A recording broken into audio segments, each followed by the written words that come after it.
A internet revolucionou o mundo, tanto na parte de negócios quanto na sociedade civil. Para contar a história de como a internet começou no Brasil, a Abranet remonta aos seus mais de 20 anos. E uma das personalidades mais influentes neste começo e até o momento é Demi Guetzel. Falei certo? Guetchko. Demi, conta como foi, né? Você esteve ligado lá atrás, no começo, quando se foi feito o registro .br, aí a gente está falando do fim da década de 80. Como a internet começou no Brasil e como ela veio se desenvolvendo aí nos primeiros anos? Bom, no final dos anos 80 nós tínhamos uma grande pressão e intenção de ligarmos a comunidade acadêmica às redes acadêmicas. Redes acadêmicas na época eram BitNet, RapNet, UCP, UNet, redes que não eram diretamente a internet, que estava começando também. Então, por volta de 88, na FAPESP, no LNCC no Rio, e depois de 89 com a criação da RNP, houve um grande esforço para se conectar o Brasil a redes acadêmicas. A gente conseguiu isso, como falei, em 88. Em 89, já prevendo que era bom ter um esquema de nomes, né, nós lá na FAPESP pedimos e ganhamos o registro do .br. Então o .br foi, em abril de 89, foi associado aí ao grupo que trabalhava lá na FAPESP, para a gente poder ter uma forma de dar nome às máquinas, mesmo sem ter internet ainda.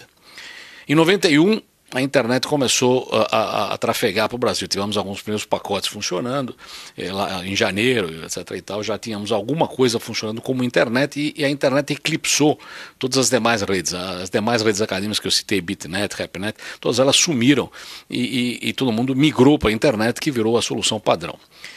Em 91, nós nos reunimos lá na FAPESP, o pessoal da RNP, nós, etc. e tal, e decidimos que, já que íamos ter um esquema de nomes debaixo do BR, era bom dividir o BR em categorias. E aí criamos o ORG-BR, GOV-BR, NET-BR, COM-BR. Então, COM-BR já existia em 91, prevendo uma futura expansão de nomes comerciais. Mas naquela época, era só para a rede acadêmica ainda, né? A internet comercial ela veio mais tarde. Naquela época os componentes da rede eram as universidades de estudo e pesquisa, mas nós já tínhamos previsto no tipo de nomenclatura que haveria o COM-BR desde 91. Então o COM-BR já estava previsto lá, parado, esperando, mas nós não tínhamos pedidos para nada de COM-BR porque não tinha nenhum comercial atuando. Precisa lembrar que em 91 também não tinha web no Brasil. A web no Brasil aparece por volta de 93, final de 93, começo de 94. Então a web, os sítios, como nós conhecemos, só começam a aparecer nessa época. O que havia em 91 era correio eletrônico, texto, né? Nada além disso, FTP, Telnet, essas ferramentas básicas da internet original. Então nós criamos aí o .com e deixamos ele meio com-BR, né? Deixamos ele esperando um futuro uso, quando a área comercial começasse a se movimentar. A gente acha que os primeiros sinais de que haveria um afluxo de pessoas físicas, não acadêmicas e comerciais aconteceu durante 94. 94, Tadao Takahashi da RNP, eu mesmo, Michael Stanton e outros fizemos bastantes embaixadas junto à Embratel na época para que ela pudesse fornecer esse serviço, porque TCP/IP era considerado um padrão fora das normas que oficialmente eram aceitas, que era a norma ISO-OSI. Então, depois de bastante esforço e bastante diálogo, a Embratel decidiu que ia entregar serviço TCP/IP para o usuário final, criou uma fila de assinantes e isso aconteceu em dezembro de 94. Então, a partir de dezembro de 94 já havia, digamos, candidatos a usarem a rede que não eram acadêmicos. Duas outras coisas importantes aconteceram nessa época. Em 92, com a Eco 92, o pessoal das ONGs, né, entrou maciçamente querendo usar a rede. A Alternex no Rio, com o Carlos Afonso e tudo mais, começaram a criar sítios e correio eletrônico para o pessoal do terceiro setor. Então já não era só academia, o terceiro setor a partir de 92 já estava ativo, 93, 94 as pessoas físicas e a área comercial começou a se mexer, em 94 no final a Embratel soltou TCP/IP disponível para pessoas físicas, e daí viramos 95 já com os primeiros provedores dando sinal de vida, vários que nos procuravam lá para saber como é que podiam oferecer, porque na verdade esse pessoal tinha BBS, né? E as BBS eram ilhas fechadas de serviços para aquela comunidade fechada lá. Se eles pudessem trocar e-mail, correio eletrônico com outras BBS e com o mundo inteiro, daria um grande valor adicional ao serviço deles. Então eles queriam pegar a BBS original e transformar num ponto de acesso ao correio eletrônico. E naquela época, nessa virada de 94 para 95, houve muita procura dos provedores de acesso? A sociedade também já estava ansiosa por esse tipo de serviço ou precisou educar a população para isso, ou mostrar o valor?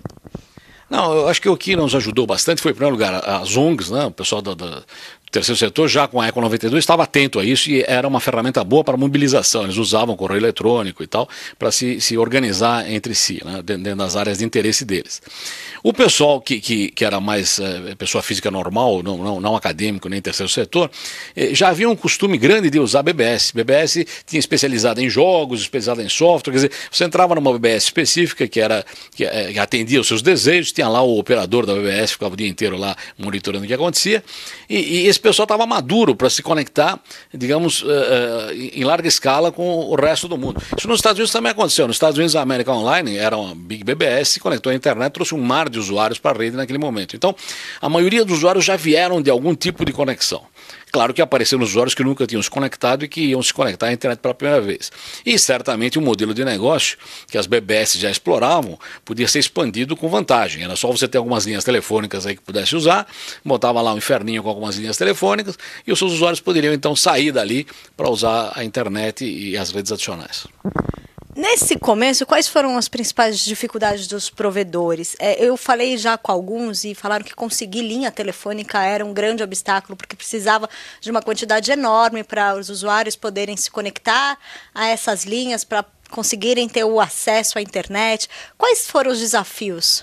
Então, do jeito que a gente via lá na FAPESP, certamente linha telefônica era um desafio, porque não havia linha disponível em grande escala, ninguém imaginava que alguém ia querer contratar 10 linhas para a casa dele, não era normal. E, em geral, as BBS e as primeiros provedores nasciam assim, dentro de uma casa, num ambiente lá, numa oficina que o cara tinha, coisa assim, ele passava a instalar lá os primeiros serviços. O segundo grande problema, ou dificuldade a vencer, foi software, porque você precisava ter programação específica para isso. Tinha software de transferência de arquivos, tipo Kermit, tipo outros softwares que precisavam ser usados, software para modem, você devia usar modems, se possível com uma velocidade grande, na época 1200, 2400, 9600 bits por segundo já era um luxo, né? Quando você conseguia. Então, havia todo um novo mundo a aprender, mas esse pessoal era muito ativo e era muito, digamos, ávido por incorporar novidades. E o brasileiro também não tem medo dessas coisas novas, né? Mesmo que depois, eventualmente, tenha algum efeito colateral desagradável. Todo mundo caiu de cabeça naquilo e em pouco tempo tínhamos uma grande pressão do pessoal para difundir software, pegar software gratuito que a rede tinha de monte, e instalar nos equipamentos, comprar bancos de modems e fazer conexão via várias linhas telefônicas, e rapidamente os usuários passaram a ter acesso discado. E só para lembrar mais um detalhe, na época o acesso discado, como vocês sabem, é uma conexão telefônica e portanto tem uma bilhetagem a cada minuto, a cada alguns minutos gasta-se um pouco a mais. Então, se você entrasse depois da meia-noite só tinha um pulso, né? Então o jeito fazia o possível para entrar depois da meia-noite e ficar ligado todo o tempo possível até cair a linha. Quando caía a linha era ruim porque tinha que ligar de novo e aí já não era mais o esquema de franquia ilimitada. Então eu me lembro do pico de tráfego, acontecia depois da meia-noite. Depois que virava meia-noite tinha um pico de tráfego, todo mundo entrava lá para poder usar um pulso telefônico só. Nesse início aí, falando dos 5 primeiros anos, quando a internet começa a se desenvolver, quais foram os marcos? Ou que você pode pontuar que foram pontos que transformaram a internet no Brasil? Seja por volume de conteúdo, porque antigamente você tinha um acesso e aí começaram a se desenvolver os sites, depois teve o advento de vídeo. Então, acho que o marco principal foi o seguinte: a internet era algo, digamos, restrito aos que sabiam, né? Então a gente achava que era difícil o pessoal normal entrar na rede, porque primeiro tudo era em inglês, segundo você tinha que ter software e tinha que saber usar aquilo. Se você queria encontrar um software que te interessava para baixar, fazer download, você precisava descobrir em que universidade tinha um repositório, e tinha algumas ferramentas que monitoravam alguns repositórios, mas nada parecido com os buscadores que nós temos hoje. Então a primeira coisa que mudou muito na rede foi a entrada da web. Porque a web permitiu, por exemplo, imagem, não tinha vídeo, não tinha áudio, eram só caracteres de texto. Mesmo assim era ótimo, você podia acessar a base de dados do Instituto de Saúde dos Estados Unidos, da Biblioteca do Congresso, você podia acessar uma opção de coisa lá. Mas você não tinha nem vídeo, nem imagem, nem fotografia, nada disso. Então, quando isso começou, que foi final de 93, o primeiro grande susto que nós tivemos é que as nossas pobres linhas, principalmente a linha internacional, na época era acho que 64K, bits por segundo, ela funcionava bem para texto e para correio eletrônico, mas qualquer mínima imagem que você passasse lá, uma imagem, como vocês sabem, vale 1000 palavras, né? E ela valia 1000 palavras mesmo, mais de 1000 bytes cada imagem no mínimo, né? Então a primeira coisa que aconteceu foi o impacto na rede, que eu achei que íamos atolar. Falei, agora nunca mais vai conseguir passar nada, porque com esse negócio de imagem, de sítios para cá e para lá, nós vamos perder qualquer chance de usar a rede. Por sorte, isso foi desmentido, porque apareceram cabos ópticos disponíveis em algum tempo, as bandas subiram para chuchu, hoje a conexão brasileira inteira para o exterior hoje não seria aceitável para uma casa humilde no interior, quer dizer, todo mundo tem conexões melhores do que aquelas que o Brasil tinha integralmente para a internet. Então, acho que a primeira grande ruptura que teve aí foi a entrada da web, que trouxe poder ao usuário final, o sujeito, além de consultar a rede, ele passava a falar também, botando as imagens dele, o texto dele, a contribuição dele, e rapidamente nós temos outro fenômeno interessante no Brasil também, boa parte de provedores nasceu dentro de empresas de meios, né? Empresas de informação. Então, conteúdo em português não demorou a surgir aos montes. Então, certamente hoje deve ter usuários da internet que continuam sem falar inglês, mas se viram muito bem na rede pela quantidade enorme de conteúdo que tem em português e dá para viver perfeitamente ignorando que existe uma outra língua ou coisa que o valha. Nessas 2 décadas, mais de 2 décadas, a gente viu grandes mudanças, a gente teve o estouro da bolha, altos e baixos. Como você classifica essa transformação da internet e como ela veio transformando o mercado brasileiro? Bom, isso é muito complicado e eu acho o seguinte, nós não vimos ainda todo o tamanho do impacto disso, porque o impacto disso é simplesmente em todas as áreas gigantesco, né? O simples fato de você ter uma rede que não tem fronteiras já te dá um trabalho enorme para compatibilizar a legislação nacional com não nacional, com internacional. Quando você compra um negócio, que vem de um país remoto e vem pelo correio e você paga pelo cartão de crédito e se não vier como é que você reclama e para quem você reclama e os pessoal que gera software malicioso está em qualquer lugar do mundo e te ataca de algum jeito. Quer dizer, a internet trouxe uma nova realidade muito mais ampla do que a gente imaginava na época de redes acadêmicas, onde a grande jogada era poder trocar informação com seus colegas de pesquisa na mesma área. A internet rompeu barreiras e quebrou paradigmas e é certamente uma ferramenta de ruptura, de disrupção. E isso vai ser visto cada vez mais. Nós temos agora, por exemplo, o risco que a gente tem com a internet, exatamente pela sua globalização, é você tentar, de alguma forma, manietá-la, né? Segurá-la, impedir que ela cresça, porque você tem medo do que vai acontecer.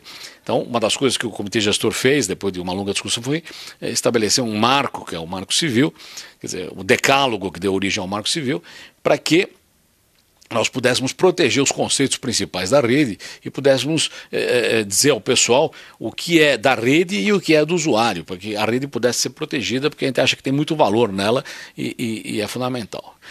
Um outro ponto, só para pontuar, que eu acho que mudou completamente o comportamento, foram ferramentas que a gente também considerava impossíveis nos anos 90, buscadores da rede, né? Por exemplo, o primeiro que eu me lembro chamava Alta Vista. E o Alta Vista levava mais ou menos um mês para mapear uma rede que era muito menor do que a atual. Então, um mês depois, ele tinha mapeado a rede toda e você sabia onde encontrar determinada coisa. Hoje tem uma notícia na parte da manhã, na parte da tarde, os mapeadores já têm a notícia mapeada. Quer dizer, apesar da rede ter ficado, sei lá, 1000 vezes maior do que era em 90, os mapeadores conseguem mapear isso aí 1000 vezes mais rápido. Então, a capacidade de processamento, a capacidade de armazenamento praticamente infinitas que vieram com essas ferramentas aí, nos dão um poder de fogo incrível e nos trazem também grandes preocupações, né? Só para dar um exemplo, o Vint Cerf, que é o criador do TCP/IP, o pai da internet, um dos pais da internet, ele avisa, olha pessoal, cuidado com esses conteúdos que vocês gravam em diversos lugares, porque não adianta você achar que você salvou algo num pendrive. Se eu tivesse salvo algo em disquete, eu teria agora uma pilha de disquetes com todas as minhas imagens salvas, onde eu ia ler esse disquete? Eu precisaria de um leitor de disquete. Aí eu precisaria de um software que entendesse o leitor de disquete, um computador que tivesse interface para aquilo, um aplicativo tipo WordStar ou sei lá qual é que era o que eu tinha escrito aquilo lá. Então essas coisas podem ser evanescentes, que podem sumir se bobearmos com isso. Então nós estamos numa fase eufórica, mas precisamos tomar cuidado porque de repente coisas que nós mesmos geramos nos anos 90 não são mais legíveis hoje. E como resolver essa questão? Essa fala do Vint Cerf foi bastante interessante e gerou uma discussão agora em fevereiro. Como se precaver disso? Porque o que ele fala, que eu achei muito interessante, é de uma geração perdida, né? Não é nem 100 anos que a gente pode simplesmente perder, porque vai ficar vai sumir de você não conseguir ler. Como resolver essa questão? Pois é, isso é bastante complicado, porque se você pega um manuscrito da Idade Média ou até antes, né, com todo cuidado, você consegue ler o manuscrito. Eu duvido que você consiga ler um disquete de 8 polegadas hoje, não tem nem interface para isso. Então, se você gravou no manuscrito, né, num pergaminho, né, isso é preservado por milênios e você consegue ler. Se você gravou num meio magnético, tipo um disquete que está fora de uso, você precisa preservar o hardware que lê aquilo, o software que lê aquilo, o sistema operacional que lê aquilo e tudo mais. Então, o que o pessoal tem feito é criar simuladores nas versões atuais de software que tentam simular essas coisas velhas. Mesmo assim, você precisa ter equipamento para poder ler o dispositivo antigo. Por exemplo, hoje todo mundo põe as coisas em pendrive. Pendrive não existia, sei lá, 10 anos atrás. Será que daqui a 30 anos vai ter pendrive? Você tem uma caixa cheia de pendrive. Eu vou ler exatamente aonde isso, se não tiver mais um leitor específico. Então, o único alerta que ele está fazendo, que acho que é importante, é lembrar que nós estamos gravando coisas em dispositivos que parecem sólidos, mas desaparecem, são voláteis, são evanescentes. Então, nós devíamos nos precaver. E ele sugere uma solução bastante canônica, que imprima suas fotos. Eu também acho que não é uma boa ideia, porque atualmente a impressão também, depois de um tempo, desaparece, nem sempre a qualidade do papel é boa. Várias fotos dos anos 50 que a gente tinha guardados familiares, você vê que as cores sumiram quando era colorida, preto e branco é mais garantido. Em suma, tem que ter uma certa cautela. Voltando um pouco do tópico da internet aqui no Brasil, o senhor citou o Marco Civil da Internet, que agora está sendo discutida a regulamentação de dois pontos muito importantes, que é a neutralidade de rede e a guarda de logs. O que você espera dessa discussão e o que a gente pode esperar dessa regulamentação? Você acha que vai haver uma grande mudança ou não, porque o marco tem que se manter do jeito que foi criado, que até é uma posição do próprio Molon, que foi o relator? Então, eu acho o seguinte, o marco existe, funciona, está colocado desde o ano passado em estado de ação normal. Eu acho que nós temos que, quando pensamos no marco, temos que pensar nos conceitos que levaram ao marco, o decálogo e as ideias dos que batalharam por ele. Então, ler o marco de uma forma enviesada não é uma boa ideia. Você tem que ler aquilo, não procurando pelo em ovo, mas tentando respeitar os conceitos que estão embutidos lá dentro. Então, o primeiro comentário que eu faria é que eu acho que há pouca coisa adicional ao marco. O que está dito lá é o seguinte, pode ser que você queira esclarecer alguma coisa. Nós vimos, por exemplo, uma porção de leituras estapafúrdias, quanto, por exemplo, a log. Diz, não, o cara que guarda a aplicação, se eu der um like num artigo, o cara tem que guardar que eu dei um like. Se eu mandar uma foto, tem que guardar que eu mandei uma foto. Não, certamente isso não está em lugar nenhum e ninguém imagina que isso seria um monitoramento impensável e absurdo do usuário. Ninguém pensou nisso quando o marco foi descrito e não está lá. Então não leiam isso dessa forma errada. Quando você fala que a neutralidade do marco está lá, o que precisa dizer é o seguinte, bom, em alguns casos pode ser que a gente tenha que quebrar a neutralidade. Então quais seriam esses casos? Eu vou dar um exemplo simples, que é fácil de imaginar. Por exemplo, a gente fala que você não pode afetar o fim a fim, quer dizer, qualquer destino deve poder falar com qualquer origem sem nenhum tipo de limitação. Bom, se eu tenho um ataque de negação de serviço, eu eventualmente tenho que filtrar algumas origens, porque são origens falsas, quer dizer, aquelas origens só fazem acesso ao meu sítio para que ele não possa ser acessado pelas origens verdadeiras. Então, se eu não filtrar as origens falsas, as origens verdadeiras não vão poder usar o serviço. Então, pode ser que seja razoável, dentro de critérios muito estritos, dizer o seguinte, olha, eu estou sendo atacado, para que o meu serviço continue funcionando para os que querem usar, e eu estou aberto a qualquer um que queira usar, eu preciso impedir que os falsos usuários detonem o serviço. Então, essa podia ser, por exemplo, uma exceção à neutralidade. O resto eu acho que praticamente já está escrito, quer dizer, tem que explicar o que é guarda de log, quais são os logs que são guardados, por que são guardados, o que é para ser guardado, e dizer que a neutralidade está no ar e que se houver alguma exceção, vamos ter que especificar qual é a exceção e justificar tecnicamente por que ela existe. Falando um pouco da história da internet nessas 2 décadas, qual foi o papel dos provedores de acesso lá atrás na criação e qual é o papel deles hoje e o que você imagina para os próximos 10 anos? Bom, nós tivemos um cenário muito favorável no Brasil, como eu falei, primeiro porque os provedores rapidamente enxergaram um nicho de mercado e começaram a se estabelecer desde 94, 95, amplamente pelo país, e como eu falei, com boa participação das empresas de meios, empresas de informação que viraram provedores ajudando a existência de conteúdo. Os provedores sempre foram muito fundamentais para o desenvolvimento da rede, porque eles ajudavam os usuários a se conectar. Um usuário não saberia como usar uma rede que ele tinha interesse em usar se não tivesse alguém por trás lá do provedor que ele desse a mão e que ele explicasse como fazer. Nós também tivemos muita sorte, e aí o comitê gestor teve um papel importante também, e o pessoal da RNP e esse pessoal todo, ao fazer com que a legislação brasileira, desde o começo, entendesse a internet como um serviço de valor adicionado. Então, se você queria ser um provedor, bastava você ter umas linhas telefônicas, um equipamento de computação e estava sendo provedor de internet. Você não precisaria uma licença específica e alguém te autorizar e um cartório dizer tudo bem, você pode ser um provedor. Então, a internet foi desde o começo, na LGT, considerada um serviço de valor adicionado, foi muito bom para a internet brasileira, isso desabilitou burocracias desnecessárias para isso.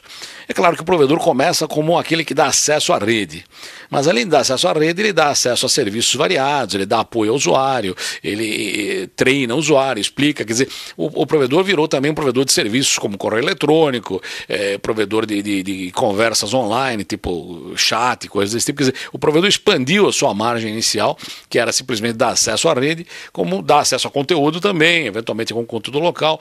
Então, eu acredito que o provedor tem uma função fundamental no processo, e evidentemente que a parte mais básica, que está em cima da estrutura de telecomunicações, ela também, em parte, interage fortemente com esse processo. Então, quando a banda larga começou a aparecer, várias empresas de telecomunicações também criaram seus provedores para poder trabalhar na oferta de banda larga, que era diferente da oferta via discada. E agora, com a telefonia celular, a coisa é mais complexa ainda. Então, é evidente que os provedores têm um amplo espectro de trabalho, que não é simplesmente e apenas dar acesso à internet, e eu acho que eles foram vitais para que a internet brasileira crescesse como cresceu. Eles tiveram que se reinventar bastante ao longo desses anos, né? Até porque antigamente era obrigatório você tinha um meio físico diferente do acesso, e hoje você contrata, às vezes, de uma operadora os dois juntos. E uma outra coisa que eles falaram bastante também é dessa capilaridade de levar a internet para outras regiões. Essas funções continuam? Você avalia isso dessa maneira que eu coloquei? Então, isso depende muito da posição geográfica de cada um. Se você é um provedor que está trabalhando no interior, na beirada da rede, você vai acabar usar o que tiver na mão, rádio, o que for, para poder dar acesso à sua coletividade ao redor, numa região que tem má conectividade com a rede como um todo. Provavelmente você vai ter um acesso via fibra em algum ponto local, e dali você vai se expandir via Wi-Fi, via rádio, via o que for, via linha de escada. Então, se você está num grande centro urbano, provavelmente você está trabalhando em outra área, numa área de aplicações, de serviços, de conteúdo. Quer dizer, é diferente o viés de cada provedor dependendo do lugar onde ele trabalha. Mas isso quer dizer que é uma peça fundamental. Primeiro, para dar inclusão digital nas áreas onde há baixa capilaridade e baixa penetração. E segundo, para dar serviços nas áreas onde você tem isso já estabilizado. Para fechar, o que você acha que a gente pode esperar para os próximos 10 anos da internet? Essa é uma pergunta muito difícil, porque a gente vive sendo surpreendido, né, e ultrapassado no que a gente pensa pelo que acontece na rede. Por exemplo, os próprios provedores, quer dizer, começam com uma atividade técnica de modems e equivalentes, e hoje estão trabalhando em áreas muito diferentes. Eu me lembro, o grande trabalho foi, na época, você ter um serviço de correio eletrônico, né? Hoje está disseminado pela rede, como se diria, uma commodity. Então, dificilmente vai dizer, não, vou criar um serviço de correio eletrônico. Talvez existam nichos de correio eletrônico específicos que podem ser explorados, mas certamente essa realidade migrou para níveis mais altos. E vai ficar em níveis cada vez mais altos, de forma que, eu falei uma vez isso aí em 2000, e mais gente andou repetindo, muita gente diz isso, a internet, a tendência é que ela não seja mais visível, você só vai ver os serviços dela. Então a internet, teoricamente, você não vai se preocupar com ela. Lamentavelmente, nós ainda temos um ponto de preocupação, que é, nós estamos no fim dos endereços da versão 4 e nós vamos ter que migrar para os endereços da versão 6. Isso é mais ou menos como você trocar as tomadas da sua casa porque mudou o padrão. Quer dizer, é um momento em que você que não estava ligando para a eletricidade, é só botar na tomada e tudo funciona, de repente você compra equipamentos que não encaixam na tomada porque o padrão mudou. Então, lamentavelmente, é um ponto que você vai ter que pensar numa coisa que você não pensava mais, que é trocar essa estrutura básica de conexão para você poder continuar usando equipamentos. Então, nós temos essa última transição que eu acho importante, migrar, manter o IPv4, mas ir na direção de IPv6, adicionar IPv6 em toda a nossa rede rapidamente, porque os endereços IPv4 de fato acabaram, e a partir daí espero navegar tranquilamente num mar em que cada vez menos nos preocupamos com a rede e cada vez mais ela é um ente presente em toda a nossa atividade. Muito obrigada. Eu que agradeço. Nos 20 anos que a internet comercial completa no Brasil, a Abranet publica uma série de reportagens sobre o assunto. Para conferi-las, acesse em www.abranet.org.br.